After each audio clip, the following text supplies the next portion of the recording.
അച്ഛനോട് ഞാൻ പറഞ്ഞു കൊടുക്കും. എന്റെ അച്ഛനോട് ഈ ഇന്നലെ കേട്ടിട്ട് ഈ എന്തിനാ ഈ എന്നെ തല്ലിയില്ലേ, കേശു എന്നെ തല്ലി, ഞാൻ പറഞ്ഞു കൊടുക്കും. ചൂണ്ടച്ഛൻ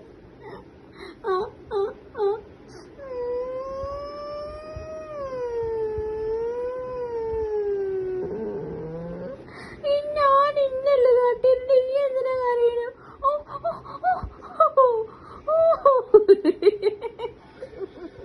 മേമനെ തല്ലിട്ട് കേശു കറിയേ കണ്ണോക്ക്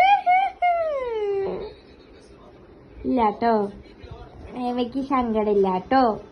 സങ്കടല്ലേ ഒന്നോ? സങ്കടല്ല. എന്റെ കേശുവല്ലേ മേമേന്, എന്റെ കേശുവല്ലേ മേമേന് തല്ലിയത്. മേമയ്ക്ക് സങ്കടല്ലടാ, മേമയുടെ പൊന്നും കുടുക്കല്ലേ ട്ടോ. എന്നൊരുമ്മ